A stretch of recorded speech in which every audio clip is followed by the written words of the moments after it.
Alright, happy Thanksgiving.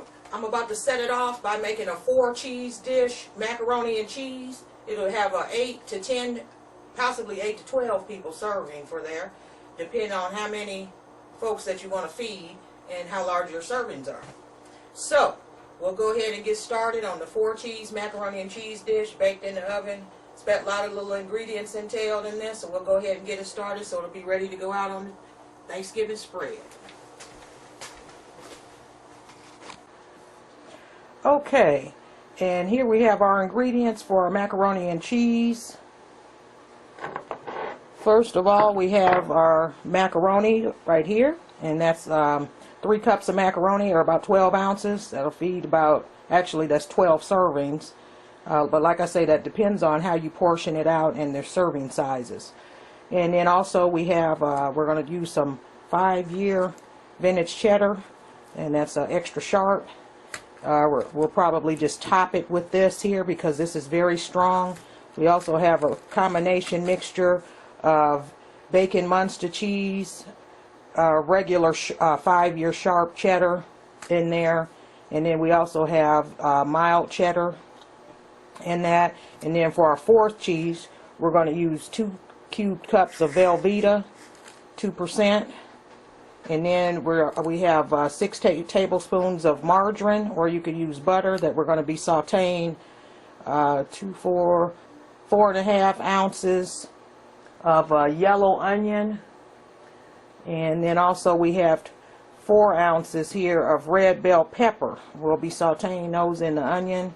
Then we're going to use a little seasoning salt, a little Spanish paprika. And then we're also going to use a can of cream of mushroom in this, and then about a 1/2 cup to a cup of half and half. And you want to have your water boiling, so you can go ahead and start your macaroni first, and the rest pretty much entails making a cheese sauce, which is going to have all these ingredients in there, and then just putting it together, putting it in a 9 by 13 baking pan and putting it in the oven. So we'll go ahead and get started. Okay, first of all, while your macaroni is cooking, go ahead and put your margarine or butter, and I just have a small little skillet here I'm putting this in, and we'll go ahead and melt that down. And what we're going to do is saute our veggies in there. And then I forgot to mention, I'm also going to be using about 1.5 ounces or 1.75 ounces, which is about pretty close to about 3 tablespoons of flour. And what this is going to do, I'm going to pour it in with this butter, or margarine rather, and the veggies to make somewhat like a roux. And that's going to go into the sauce. We're going to put that into the sauce so we can make it disperse throughout the macaroni and cheese as a thickener. And then I also failed to mention, I'm using some, you can use breadcrumbs to top this. I'm going to use cornflake crumbs, just very few, because they're sweet. And they'll have more of a sweet taste with the cheeses. They'll kind of offset some of the sharpness of the cheeses in this dish. So we'll go ahead and let this get started and come back and saute our veggies and get our little bit of flour going in this so we can have it ready to go. Okay, and I'll go ahead and add my veggies in here in a second. Keep in mind your pasta, if you want to cook it al dente, if you're going to use this dish later in the day or in the late evening, you may want to do your pasta al dente, which is a little bit undercooked if you're going to put it in the oven so it doesn't come out too soft. But in this case, that's how we'll probably do this, is al dente, because it's going to go over and be put in an oven later also. So we don't want to overcook it. So we'll go ahead and add our onions in here. And if you're not a big onion fan, you don't have to put this in here, or bell pepper, but it does help with the flavor.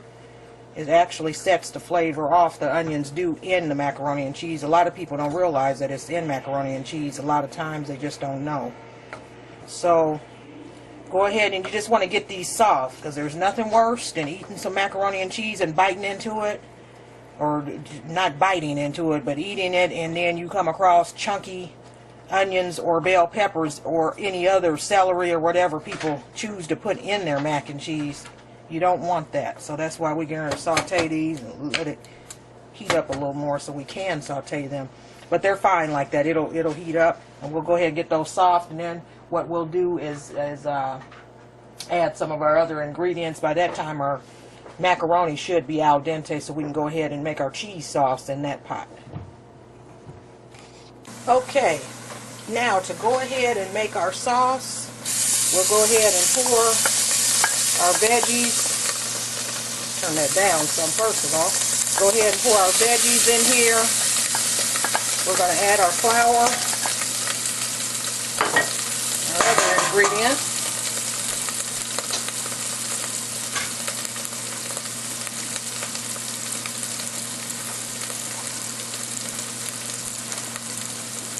So we add our flour in there. And again, that's making kind of like a roux, which will act as a thickener for the spaghetti. I mean the macaroni, I'm sorry. Add a little seasoning to that.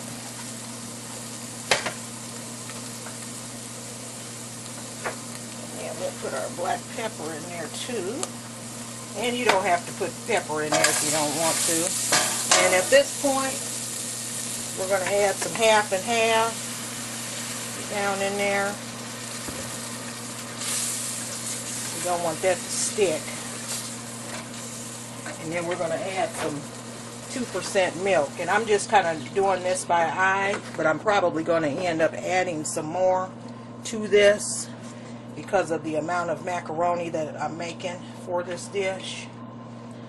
Okay, so we got that there. Now what I'm going to do is slowly add my cheese, my Velveeta, because that's going to be the base for the sauce.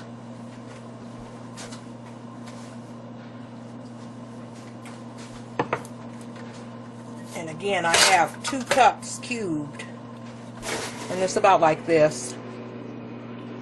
So it's not too big, or you can make it smaller if you want.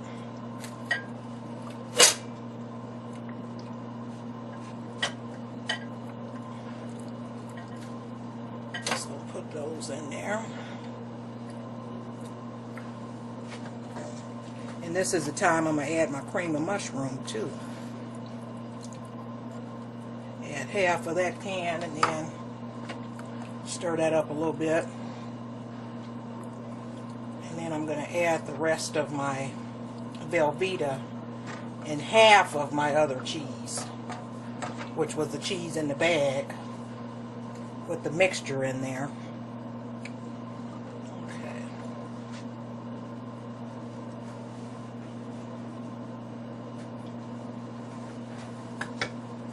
Alright, so we'll go ahead and add the rest of our Velveeta.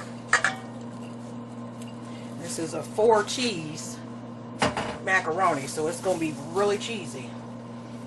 The rest of the cream of mushroom, a little bit more seasoning salt, a little bit more pepper, a little bit more half and half, and a little bit more milk.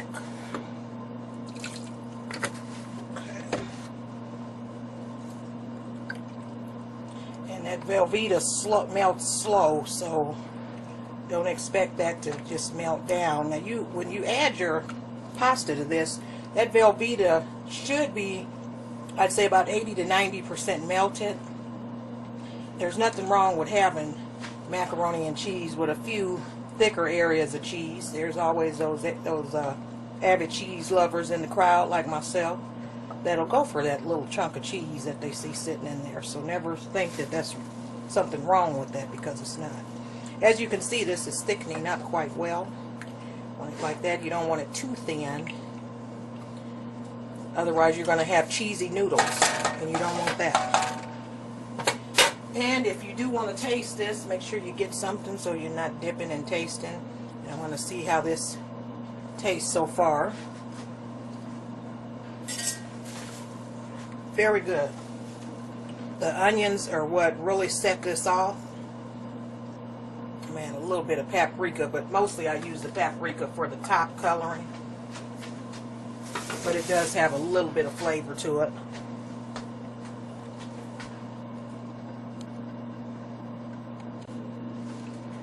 Okay, now we're about to start adding our macaroni, but I want to add about a handful of the cheese mixture that I had.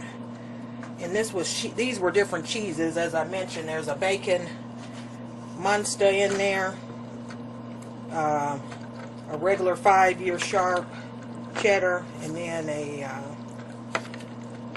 just a white cheddar, mild.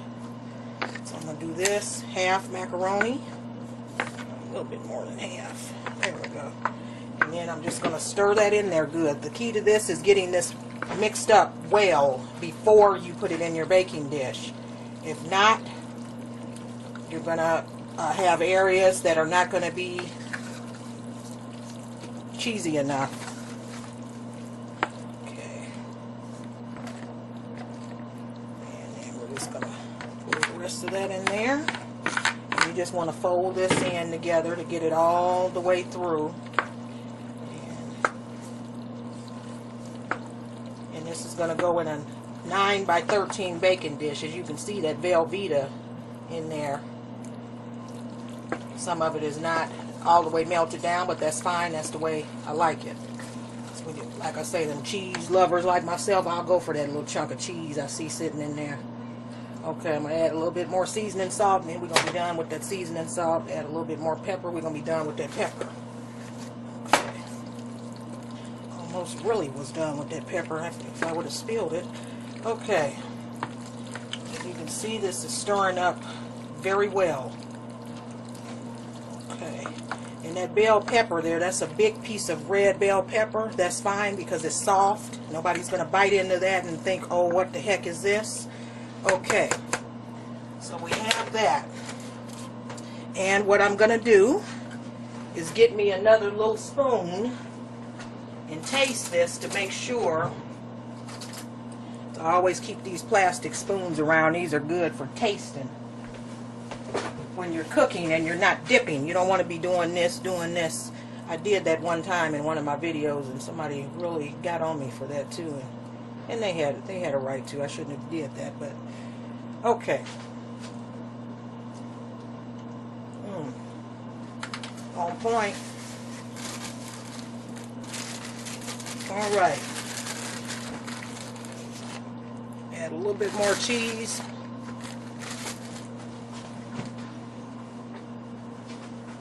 And this is our 5-year vintage cheddar. I'm going to go ahead and add that in there. And I'm going to put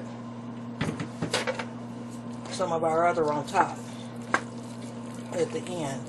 But that has a really sharp flavor. A little sharper. I wanted it to be a little sharper tasting down in there than I anticipated with the mixture of cheddars and cheeses that I use. So I add that in there. That'll set it off when it goes in the oven and melts together. That'll be just fine. Okay, so all we have to do now is get this baby transferred into our baking dish and let it rip. You want to just bake this about 30 to 45 minutes. That's it, because basically all your stuff is cooked, and you just want the ingredients to melt together.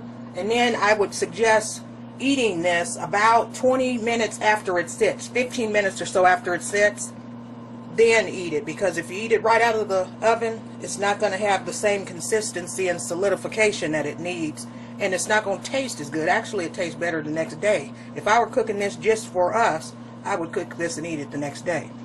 So let's go ahead and get this transferred and pop it into the oven. Okay, now I'm gonna go ahead and put this on top. Use this grater since I had already used it. Otherwise, I'd be using a smaller one. So we're just gonna put that cheese like that on top. And as I said, we're gonna let it rip. Put it in the oven. Let it do its thing. And let's see. Alright, now, at this point, I had those little cornflake crumbs. I'm going to put that on there just a little bit. I'm going to just put a few of them on here now, and I'm going to put some more on there right before I serve this later at dinner. Okay, so this is ready to go into the oven. And I am going to cover this up with foil. And if you know how I do my pockets with foil, if you've seen my videos, there's a way you can put that on there so the cheese doesn't stick. Also, you want to spray your foil so the cheese doesn't stick if it sits that low. I made this just right. It's about a quarter of an inch to 3/4 to a half inch, I should say, a quarter to a half inch down. So that way this should not touch the top of the foil. So we'll go ahead and put this in the oven. I'm going to put this in there only for about 20 minutes because it is being transferred somewhere else. I have to take this for dinner. So I'm only going to do it about 15 minutes here, and then when I get it to my parents, I'll put it in the oven for the other 20 minutes over there, or 20 minutes or so. Then we'll pop it out of the oven, let it sit, and then dig in. So we'll go ahead and take a peek at it before I go. Other than that, that'll be the last you see of this because I'm sure it will be gone today at dinner. Catch you back in a minute.